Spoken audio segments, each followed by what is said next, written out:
ladies and gentlemen, we are live right now in front of trillions upon trillions, watching the beautiful power of the best defensive team of all time. Galactic Legends lay a tear on my whole entire roster apart. Aside from that, we have a nice little break from that chaos. We have here live with the Kyber Empire. Everyone say hello, hello, hello, hello. They're like, Donald, you gotta check out the raid news.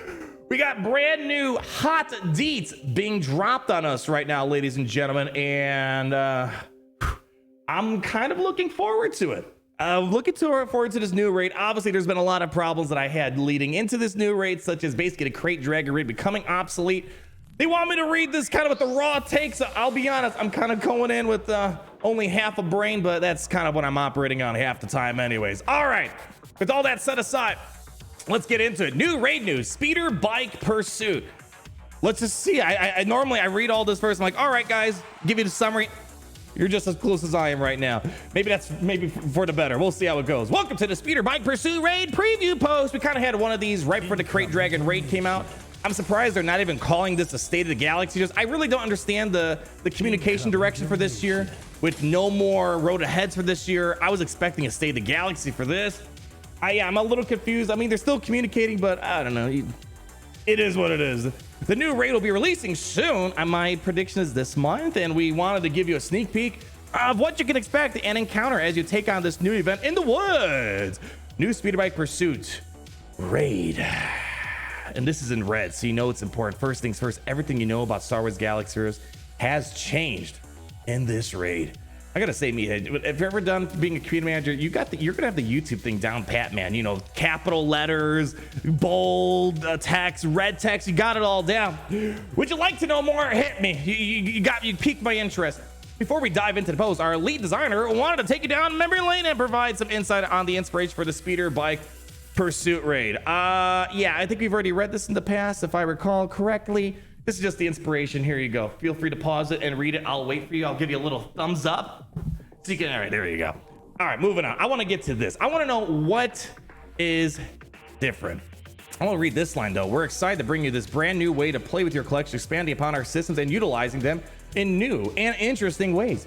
So what's different? How are units defeated? Yeah, because if you remember a couple days ago, we saw the data mines that showed all the units on speeder bikes. I saw some of the most cursed images of Ewoks on speeder bikes, C-3PO on speeder bikes, and people having issues grasping onto the lever. But anyways, how you earn points, the synergies, how mods impact the battle, what your abilities do. If I recall correctly, the abilities you're used to aren't gonna happen here. I think they're gonna like re-kit some of the toys to work in this raid, so it's a little different. We'll find out. CG Miller wrote, some of our favorite teams we tested with were from a variety of factions, mixing and matching to make some of the most of the raid bonuses. Other things to consider: units basic and special abilities are different. No revives, no assists, no bonus moves. Uniques are altered to fit the raid, and I guess this is why they kind of started off with this, that everything you know about Galaxy Heroes is going to change. I think we've already got a little bit of insight from that a few months ago. But now we get to the meat and potatoes with the gravy on the side. When you first enter the raid, things are going to look immediately different from a normal battle in Star Wars Galaxy Heroes. Instead of having health and protection bars, you'll see each enemy has 4 different icons above their head. Though these icons are indicative of the various ways a character can be defeated in the raid. If I'm understanding what they're saying, I think it's kind of like what we saw in the Galactic Legend Leia event, if I recall. They'll start with the maximum value and abilities remove stacks from that total, so it seems like it's kind of on parity in concept to the Leia raid, where, not the Leia raid, the Leia unlock for the Galactic Legend. Once a stack type reaches 0, the character will be defeated. So it seems to be like that. I'm assuming it's gonna be a lot more complicated. It was very easy in the Leia unlock event. I'm assuming this will be a little bit more challenging. On the player side, you'll see 2 icons at the start of battle. Players can only be defeated with 1 stack type, but they gain some additional icons throughout the battle that serve to increase their survivability, manipulate the difficulty of incoming waves of enemies, or allow them to dodge incoming attacks from enemy units. So again, expanded much more than what we saw. It is important to note that these stacks will fluctuate throughout the battle. Imperial Troopers, for example, may also use their stacks of evasion to deal additional stacks of damage to enemy characters. In addition, Jam can be consumed by Ewoks. I can't get the mental image out of my head of the Ewok on the speeder bike. I never thought I'd see that in my life. Can be consumed by Ewoks to deal additional damage of timber, or will be consumed to lower the difficulty of the incoming wave. Please note that it doesn't affect the next wave as that has already spawned in, but will affect every other wave. So the amount of jam present on your squad when you defeat wave 1 will result in adjustments to the difficulty of wave 2.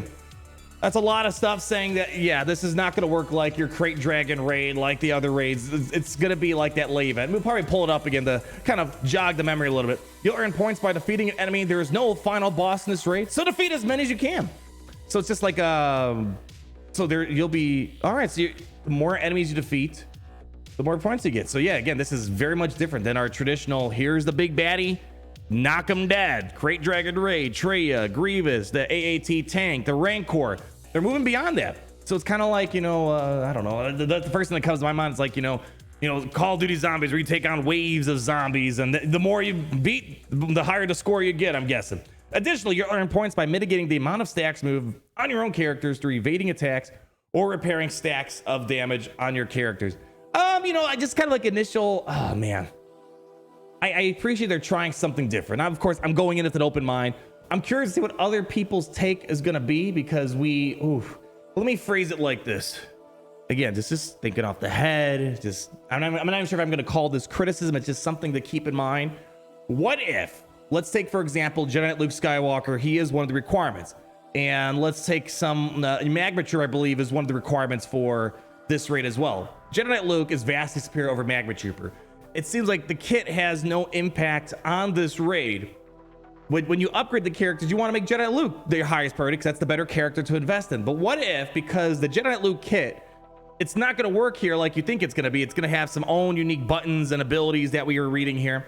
What if Jedi Knight Luke's like the worst character for this raid? And that in turn makes people feel like they're forced to gear up Magma Trooper, who might be the best in the raid. Again, I'm just shooting from the hip. There's obviously nuances I'm not understanding, but something I'm just like, it's a first level concern that I have with this. And we'll probably see more kind of going down here. So we got the recruit, Scout Trooper, Commander, Shadow Scout. And again, we saw all this in the Datamine yesterday. And if you don't know what I'm talking about, there's a card, Gary. Can you put it like right up there somewhere? We're going over all the Datamine stuff, the playable characters, the speeder bikes. I mean, you did see the Shadow Scouts. That was kind of cool to see. I'd like to play with the Shadow Scout, please and thank you. Here are the enemy abilities that we have here. So yeah, this is very much so kind of like what we saw.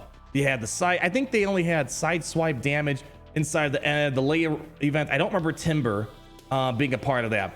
Let's see, Enrage. When this character becomes enraged, gain 50 speed, remove all stacks, evasion, and jam from all enemies. So again, trying to get to a point where it's going to kill you off and make you leave the battle. Strengths, it takes one of the following to defeat this character, 50 stacks of damage. All right, so again, this is basically a higher level of what we saw. The Enrage mechanics, Scout Trooper. Let's see, is there a difference here? So let's see, this guy, he has Hot Pursuit Self-Repair. Hot Pursuit Self-Repair, does it remove the same amount? 4 stacks. Okay, this one has a different ability. Calculated Grenade Drop, remove 4 stacks of damage from all enemies. All right, then we have Branch Barrage. So this commander's got a little bit more in his arsenal. Remove 8 stacks of damage from the target enemy and 4 stacks of damage from all enemies. You know what I want to do right now? In case this might be a little confusing, because it's again, this is a completely different thing. Like the Scout Trooper that we're seeing here, it's not the same Scout Trooper. Let's go hopping over real quick to the game, show you what this is looking like, just so it makes maybe a little bit more sense just on a functional level here. Now, I can't quite remember which tier it was. Was it no, that's not the one. Which tier was it where they had you speeding along here? Nope, that's not it. I feel like it was one of the ultimate tiers, wasn't it? Here a path. What else do we have here? Bausch Leia, Jabba the Hutt can't be defeated. All right, it's one of these. There we go. That's the one. So let's just hop in real quick. Show what we're looking at, just so maybe it makes a bit more sense before we get too carried away in here. Yeah, it's the last two. Yeah. CG posted kits equals word vomit. Yeah, it's a lot of word vomit. So in case maybe you missed the unlock event, this is, I'm guessing, maybe the cutscene you're gonna see. Just like the Crate Dragon raid has its own cutscene every time you start a new one. And there we go. So there we go. See, boom, right there we see the calculated grenade drop, same exact name, the self-repair, the hot pursuit abilities, and the game plan. I don't remember how to play it. All I remember, you can literally just click buttons and you basically win. Last I remember, I think this is literally what I did eventually. And eventually I won. So I'm hoping that the raid will have a little bit more challenge involved, because this, again, I'm fine with this for the way it was designed for the Galactic Legend event. Look, I somehow won. I don't know what I'm doing. because you don't want to drop tickets. I'm assuming the difficulty is going to be a lot more severe inside of this new raid with the variety of tiers that I had. But the point being is I have Leia, I have Luke. This isn't Jedi Knight Luke. It's just random buttons I'm kind of clicking on here. So yeah, 4x speed is wild. Yeah, it looks like they're just hopping around here. So I just wanted to put that out there first, just so you see the context of what they're talking about, because again, this is really nothing like we've experienced before unless you played this particular raid. All right, get you guys back on over here and continue where we left off. So I'm just gonna kind of leave it at that. All the abilities really aren't gonna make sense. It's not like you could sit in your mind and be like, oh, well, you know, the Crate Dragon raid, you're already able to theory craft how the Mandalorian is going to work, how the Hutt Cartel is going to work, because you can read the current abilities and understand how it interacts with the raid. This is kind of a completely new thing. Available, and here we go, the available characters and their new abilities. And this is what I'm saying here. This is exactly what I was asking earlier on in the video. So character name, here's all the playable characters. Basic abilities, so they're all gonna have okay, so it's all right, not the same thing there, but all right, basic ability, they're all gonna have the cannon. Then different specials here. So let's say I want to go back to my example, Jedi Knight Luke Skywalker. Where's my bro at? Get alongside that one. Like, what if Magma Trooper, who was down here, what if Divert Attention is the better character in this raid and has the better ability? It's like, oh man, I gotta gear up Magma Trooper and Jedi Knight Luke sucks. That's why I have hesitation about this. So when we're upgrading characters, we're keeping in mind their overall viability in the game. It's gonna be kind of weird for someone to convince themselves I should upgrade this character, even though it sucks in the rest of the game. Magma Trooper's not the worst. He's all right. But like Tebow, what if Tebow is the best character for this raid? And I have a feeling it could maybe end up that way. So that's what I don't like, because the raid, if it's falling to Crate Dragon raid, unless something changed in this post, the raid's gonna go away at some point with the new raid next year, if they're going with 2 a year or whatever the case might be. So I'm just putting it out there. That's kind of where I'm looking at. Looks like Lando's the only one of 4 different abilities. No, that's Leia. Okay, Leia's got the alt ability. It's going down. I'm yelling timber. All right, I'll see myself out the door.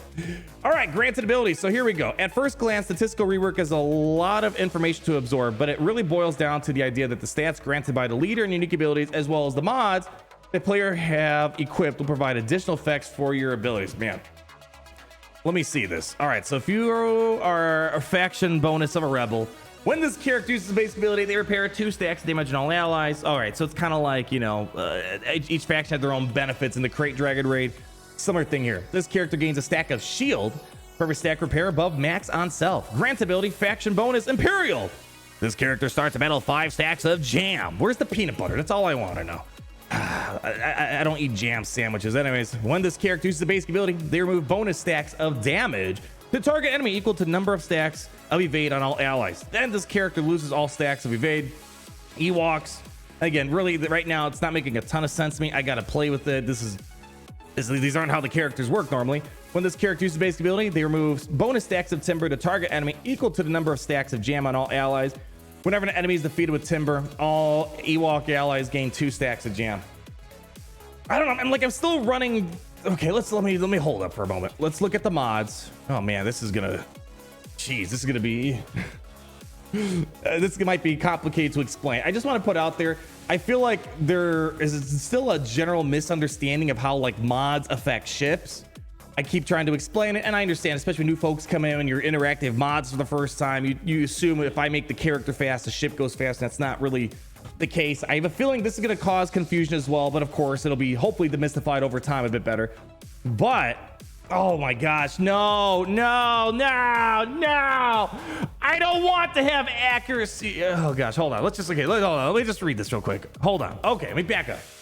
I'm assuming this means if you have health mods, you provide stacks of shield based on the character's max health at the start of the battle. Shield will be consumed to block stacks of incoming damage. All right, so if you have 0 to 10,000, you block 5 stacks of damage. Every additional 10,000 up to a cap of 200,000 health. This is like Galactic Legend territory. You block an additional 1 stack of damage.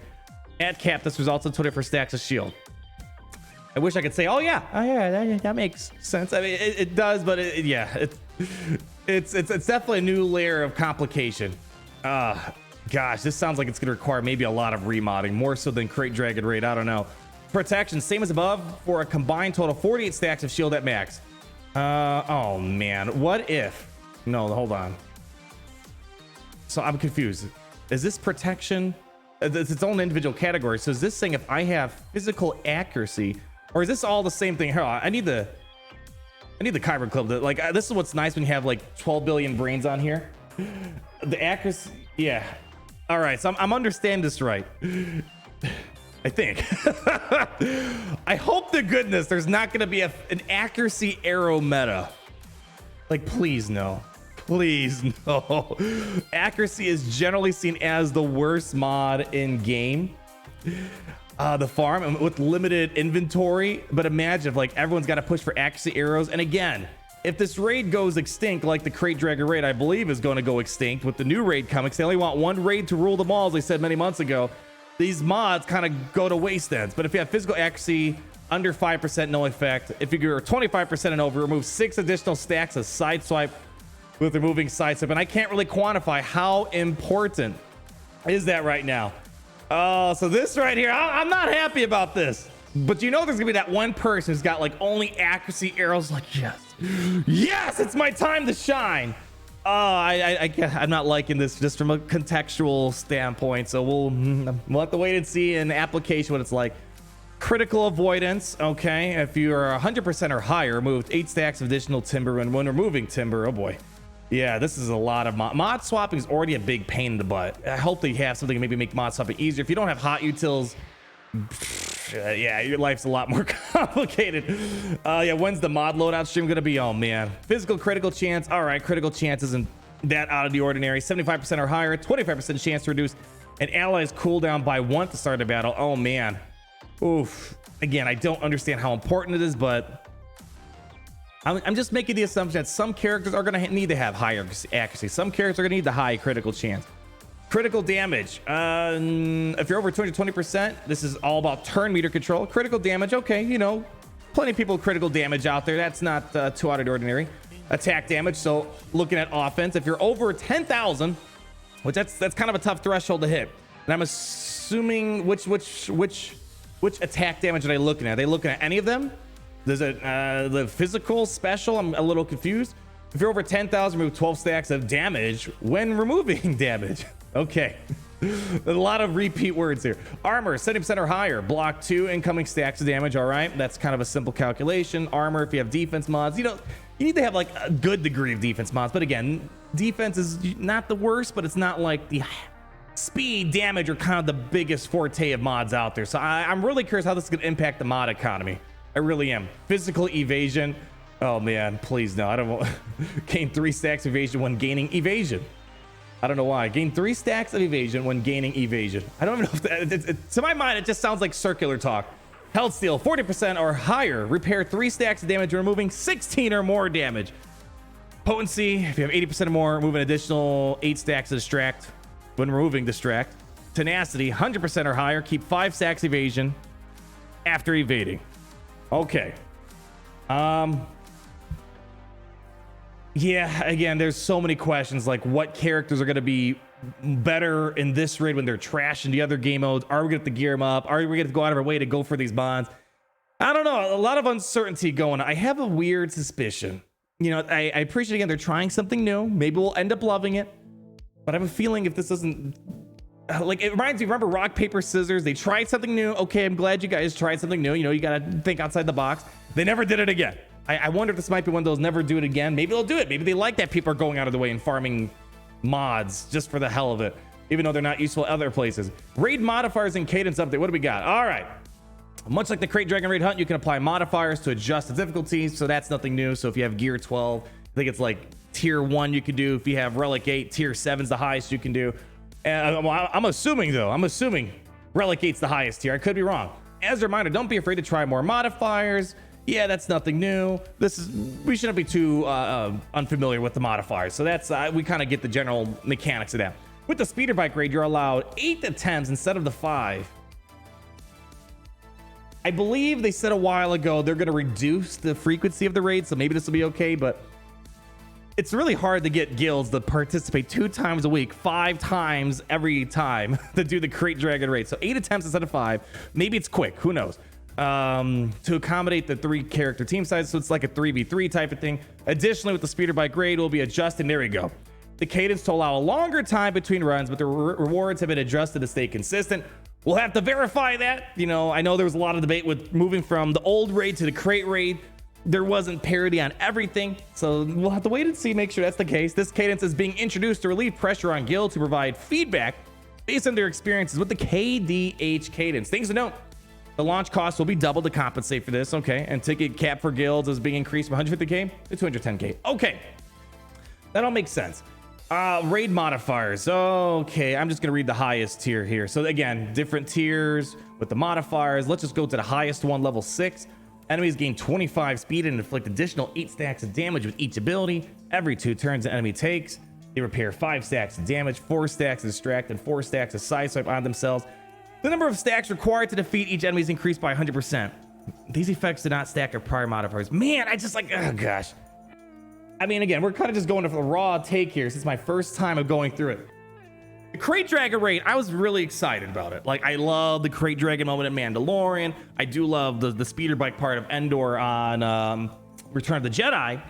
But like, I'm reading this, it's like I'm not feeling the excitement like I had at the Crate Dragon raid. Maybe just because I'm not using the abilities on the characters that I'm used to, and all these other mods thing going on 8 attempts. I don't know. Again, I'm keeping an open mind. I'm not like this is trash. I need to play with it. I might love it, but I'm just like, I'm not feeling the same Crate Dragon raid thing that I have. Yeah, you feel confused, says Ramho in the chat. Yeah, I understand. We're all learning this together. Big 3 on earning points: defeating enemies, evading attacks, repairing your units. All right. So here's the scoring breakdown that they have here. Defeat or recruit 8,000. So it's, again, it just feels like an arcade type of game. You know, it literally feels like an arcade game that you might play on a cabinet. The more you kill, the higher the score you get. So whatever. I don't know. Do people still play arcade games? I got an arcade machine. I absolutely love it, but I don't know. I guess I'm kind of like on that teeter-totter or boomer. I don't know. Listen, it's not about me. It's about the raid today. Repair damage, low score. So defeating a Shadow Scout will get you the highest amount of points. So again, it's like, you know, it sounds like a fun little arcadey type of game. What is impacted by randomness? RNG. So I was kind of wondering about this too. Like, the Crate Dragon raid, there was a bit of RNG, like when someone's devoured, can you remove all the stacks to get your guy back? And sometimes you miss it by 1 and you have to restart. It sounds like there's not any RNG, randomness involved. And maybe that's a bad thing, good thing, but they're saying the main things impacted by chance in this raid are evasion. That's probably what it is. Cooldown reduction, yeah, because there's a chance you might reduce cooldowns and enemy targeting. Increasing attacks of evasion will give enemy or characters a maximum chance of 40% to avoid an incoming attack, affecting both the survivability of your characters and the damage output from the Imperial Trooper characters. Cooldown reduction is both the chance effect and randomly targeted effect. Oh man, but at the flip side, wouldn't that be annoying? You just want to be done at the raid. You want to be done for the week. You gotta do your 8 attempts. Like, come on, it's not reducing the cooldown. I gotta get some more physical accuracy on my character. I don't know. This can mean higher stacks of jam, more evasion or repair, or just extra chance to focus on specific defeat types. I don't know. I am very curious about this last part here. This is the most important part for me. Guild and personal breakdown. Rewards for guild and personal tracks have been updated to reflect the raid cadence, so assuming it's going to be doubled. As stated before, Mark III will move from Crate Dragon Hunt to the new featured raid, and this is why, if you haven't been keeping up and you're like, what does he mean the Crate Dragon raid's becoming obsolete? It'll still be there for guilds that maybe can't get the participation they need for the raid, for the new raid, but you're missing out on one of the prime things, the Mark III currency. Extremely important to get the Relic 8s, the 9s, and all that fun stuff into your roster. Speeder Bike raid, so it goes into the feature raid, and with that, we have increased the Mark 1 and Mark 2 in the Crate Dragon Hunt. All right, so, okay, you know, I guess that's something. You know, Mark 1, Mark 2, you know, you can get a lot more. Mark 2 is really important for that Gear 12 economy stuff, so, you know, that's an upside. I don't know. I'm still not on board of this idea of making the previous raid obsolete, quote unquote, and moving it to the new raid. I get you need an incentive for guilds to move forward, but I don't know, maybe I'm wrong. I think if you're introducing a new raid, maybe a different exclusive reward is better, so people can still focus on crate raid when they're working towards their Relic 8 building. And maybe the new the downside is what I'm proposing, I guess, is saying, hey, give us Relic 10. I don't know if I want that either. I don't know. I'm gonna pull up the chat here, see what you guys are thinking while we're getting to the last part here.